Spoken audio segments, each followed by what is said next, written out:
A paz do Senhor. Deixe Deus falar ao teu coração e espero de verdade que essa reflexão venha te abençoar de alguma forma. Amém? Efésios capítulo 4, versículo do 1 ao 3, que diz o seguinte: Rogo-vos que andeis no modo digno que fostes chamado.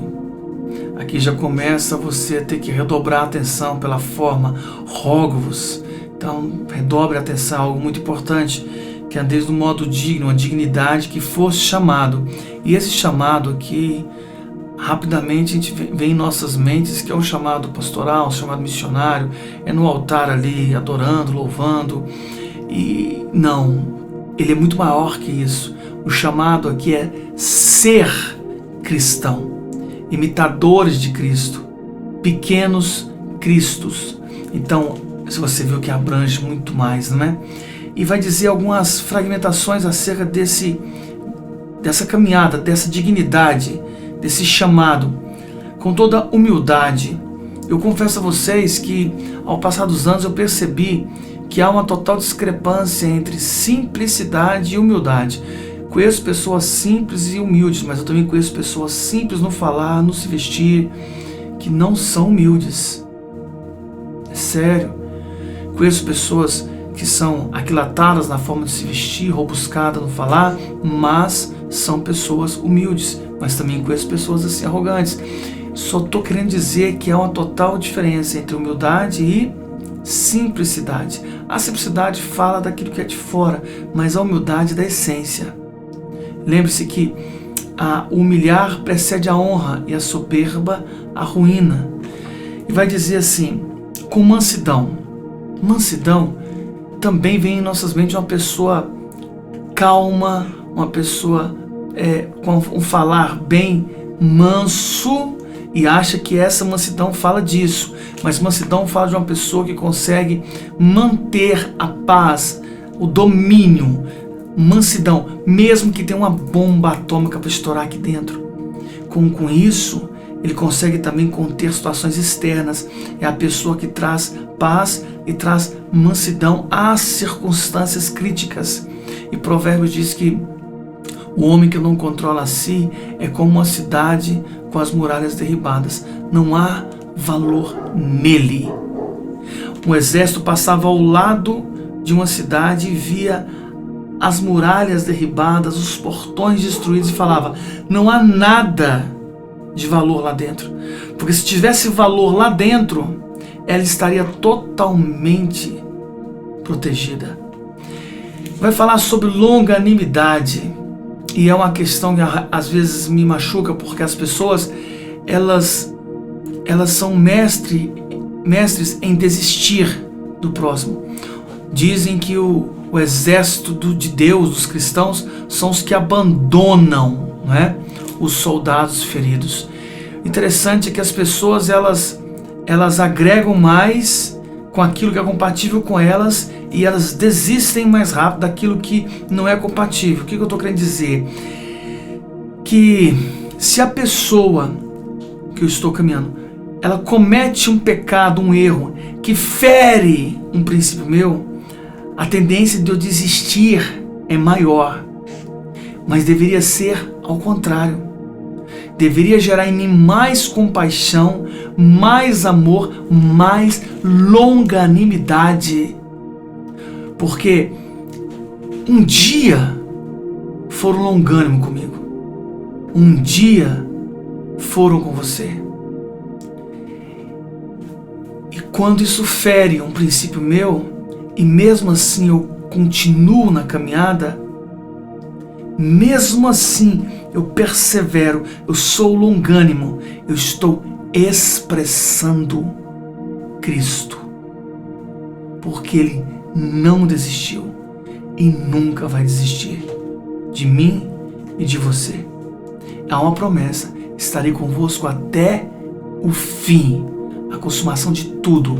Vai falar suportando uns aos outros, e a base de tudo isso que eu falei é o amor. Amor sacrificial. Então, esse suportar, certa vez ministrei fora desse estado e terminando a ministração, uma senhora me abordou e falou, é difícil, né, pastor? Suportar as pessoas, não é? Suporto tal irmã, suporto. Falei, calma, isso é tolerar. Esse suportar aqui é diferente, vem de susteio. Esse suportar aqui é o que uma mesa faz com um objeto sobre ela. O púlpito faz com a Bíblia. É o que, quando uma roseira está crescendo, o caule duro, mas ela cresce demais, começa a cair. Você coloca uma estaca ao lado dela e amarra suavemente, só dando uma guia para a direção certa que ela tem que crescer. Eu tenho que entender, com todo um pouco do contexto que já falei, que ninguém é perfeito. Existem falhas em mim, falhas em todos, mas existem qualidades em mim, existem qualidades nas pessoas. Então Deus me coloca ao lado de alguém para eu ser o susteio, essa estaca na vida dessa pessoa, porque Deus me colocou porque a parte forte em mim, essa área, é a parte fraca daquela pessoa. Mas com certeza ela será a parte forte da parte fraca de alguém. E quando isso fizer um contexto geral, chega até mim novamente. E vai ter alguém, sim, terá alguém com a parte forte na vida dela, que é a minha parte fraca. Com isso, cai por terra a jactância, a vaidade, soberba. Cai por terra tudo isso. Porque a glória fica totalmente voltada para Deus. E aí, vai falar o seguinte, procurando, busque cuidadosamente manter a unidade do Espírito no vínculo da paz. Então, essa questão de procurando cuidadosamente manter a unidade do Espírito no vínculo da paz, cuidadosamente é você procurar, é perseverar, isso, no vínculo da paz. A unidade aqui do Espírito não fala de um ajuntamento, não. Essa unidade do Espírito aqui não diz de ajuntamento, não é um ajuntamento. Essa unidade aqui fala muito mais de uma comunhão que você tem com Deus, a ponto de transbordar, que você consegue ter um ajuntamento de unidade. Você consegue ter unidade com o irmão. Da seguinte forma, você está transbordando Deus e entende, se o Espírito Santo decidiu manter comunhão com aquele irmão, quem sou eu para não manter? Então aqui fala não de um ajuntamento apenas, de uma unidade. E essa unidade ela só existe quando você transborda Deus. Quando você transborda o Pai. Você olha e fala, se o Espírito Santo está, por que eu não posso também? Por que eu não devo? Interessante. Do palácio de Pôncio Pilatos, ali da casa, da residência, até o Gólgota, é aproximadamente 450 metros. 1.350 aproximadamente passos.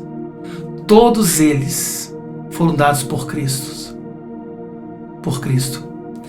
Esses passos redimiram a humanidade. Quando eu não quero, no relacionamento, manter o amor, a humildade, longanimidade, suportar em amor, unidade do Espírito no vínculo da paz, eu vejo talvez Cristo perguntando, eu dei todos esses passos, por você, por ele, por aquele, você não deu nenhum. Você não deu nenhum desses passos que redimiu a humanidade. Eu dei todos esses passos. Dentro disso, eu fico sempre me perguntando, qual a maior atitude radical que eu devo ter, voltando para Cristo? Entender que eu não vivo, Cristo vive em mim, e martirizo a minha carne, mato a minha carne todo momento, todo instante. Então atitudes radicais liberam ambientes e vidas no sobrenatural. Precisamos sim, de uma vez por todas, entender, Cristo vive, Ele manda, Ele rege, e a glória dele. Deus te abençoe. Em nome de Jesus Cristo.